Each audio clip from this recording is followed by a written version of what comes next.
नमस्कार, आप देख रहे हैं हिंदुस्तान 9 और मैं हूं आपके साथ सुमित कुमार सिंह। कांग्रेस अध्यक्ष पद के चुनाव ने राजस्थान का गणित बिगाड़ दिया है। अंदरूनी कला बाहर आ गई है। मुख्यमंत्री अशोक गहलोत और सचिन पायलट के बीच तलवारें फिर खिंच गई हैं। गहलोत अब कांग्रेस अध्यक्ष पद का चुनाव नहीं लड़ रहे हैं और दूसरे शब्दों में कहें तो कांग्रेस का अध्यक्ष पद उन्हें सीएम की पोस्ट से ज्यादा प्यारा नहीं था। कांग्रेस अध्यक्ष पद के लिए जब गहलोत की दावेदारी सामने आई थी तब किसी ने नहीं सोचा था कि रायता इस कदर फैलेगा। माना जा रहा था कि अगर गहलोत कांग्रेस अध्यक्ष बने तो पायलट के मुख्यमंत्री बनने का रास्ता पूरी तरह से साफ हो जाएगा, लेकिन सब कुछ उलट पुलट हो गया। गहलोत गुट के विधायक पायलट की राह रोकने के लिए खड़े हो गए। उसने सारी हदें पार कर दी। पिछले रविवार को गहलोत गुट के विधायक दल की बैठक तक में नहीं आए और कुल मिलाकर कांग्रेस की पूरी फजीहत हो गई। कांग्रेस अध्यक्ष पद का चुनाव राजस्थान इकाई में संकट लेकर आ गया। हालांकि कांग्रेस प्रमुख सोनिया गांधी के साथ बैठक में भले ही अशोक गहलोत माफीनामे के साथ पहुंचे, माफी भी मांगी, लेकिन बैठक से गहलोत बुरी तरह आहत होकर निकले। अशोक गहलोत की सोनिया गांधी के साथ बैठक गुरुवार को राजस्थान के सीएम के कांग्रेस अध्यक्ष पद की रेस से बाहर होने के प्रतीकात्मक समर्पण के साथ संपन्न हुई थी, लेकिन मीटिंग सेशन में उनके नोट्स अलग ही तस्वीर पेश कर रहे थे। मलयालम मनोरमा के फोटोग्राफर जे सुरेश द्वारा खींची गई एक फोटो चीट शीट को दिखाती है जिसे गहलोत अपने साथ मीटिंग में लेकर गए थे। यह तस्वीर उन बिंदुओं पर जानकारी प्रदान करती है जो गहलोत ने संभवतः सोनिया के समकक्ष उठाया था।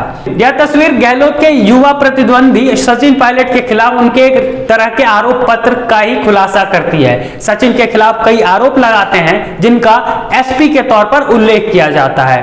गहलोत के नोट में दावा किया जाता है कि उन्होंने अपने प्रतिद्वंदी के 18 के मुकाबले 102 विधायकों का समर्थन हासिल किया है और युवा नेता राजनीतिक लाभ उठाने के लिए पार्टी तक छोड़ने के लिए तैयार हैं। उन्होंने सचिन पायलट पर राज्य कांग्रेस प्रमुख के तौर पर बीजेपी के साथ मिली भगत करके कांग्रेस सरकार को गिराने का भी प्रयास करने का आरोप लगाया है।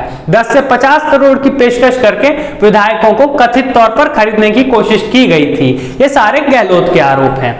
फोटो में यह भी कहा गया कि गहलोत ने अपने मामले की शुरुआत करते हुए सोनिया गांधी से कहा कि जो हुआ वो बहुत दुखद हुआ था, मैं भी बहुत आहत हूं। विधायकों का भी बचाव किया और बचाव करे भी क्यों ना, आखिर विधायक उन्हीं का तो राजनीतिक भविष्य बचाने के लिए कांग्रेस से बगावत पर उतर आए थे, इस्तीफा तक देने की धमकी कर बैठ गए थे।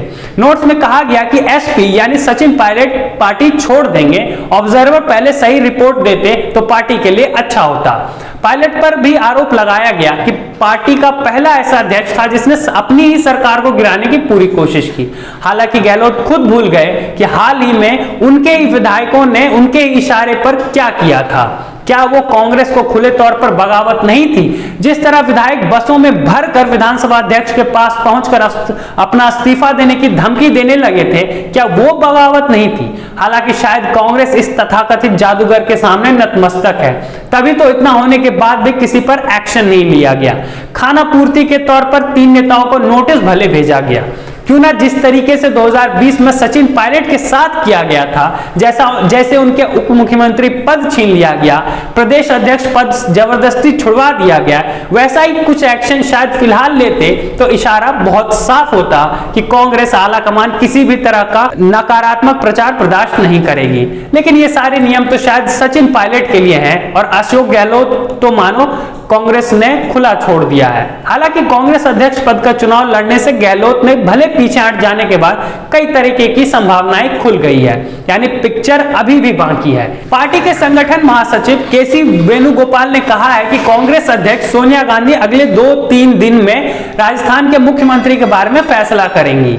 अगर गहलोत को सीएम की कुर्सी पर बनाए रखा गया तो यह तय है कि शायद पायलट खाली नहीं बैठेंगे। कई बार पायलट सीएम की कुर्सी पर बैठते बैठते रह चुके हैं। इस बार जब गहलोत ने अध्यक्ष पद का उम्मीदवार बनने का फैसला किया तो पायलट खेमा खुशी से झूम उठा था। इससे पायलट के सीएम बनने का रास्ता साफ हो गया था। 2 दिन में उनकी किस्मत का फैसला हो जाएगा।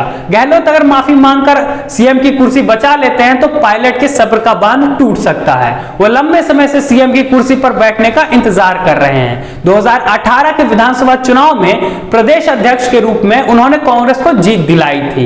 इसके लिए उन्होंने 5 साल तक जमीन पर मेहनत की थी। लोगों ने पायलट का ही चेहरा देखकर शायद कांग्रेस को 2018 में राजस्थान में वोट दिए थे। हालांकि जब सीएम बनने की बात आई तो संख्या बल के कारण गहलोत ने बाजी मार ली थी। इसका एक बड़ा कारण भी है कि जब टिकट बंटवारे की बारी आई थी, पायलट के समर्थकों को कम टिकट दिया गया था। पायलट को डिप्टी सीएम से संतोष करना पड़ा था। नेतृत्व ने उनके साथ न्याय का भरोसा दिया था। इस आश्वासन के भरोसे पायलट 2 साल से ज्यादा समय तक बैठे रहे। जब यह इंतजार लंबा खिंचा तो उन्होंने तेवर दिखाने शुरू किए। बीजेपी के साथ मिलकर सरकार गिराने के आरोप भी लगे। इसके चलते डिप्टी सीएम की कुर्सी उनसे दूर हो गई।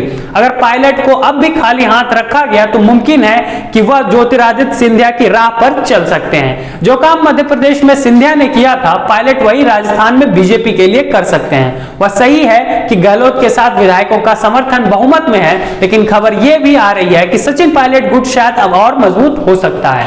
इसका कारण यह भी है कि जिस तरीके से पिछले रविवार इतना ड्रामा हुआ, कई विधायकों के बयान आए थे कि उनसे तो कोरे कागज पर साइन लिया गया था। उन्हें तो पता तक नहीं था कि इस कागज में आखिर लिखा क्या जाना है। उन्हें जबरदस्ती बसों में भरकर ले जाया गया।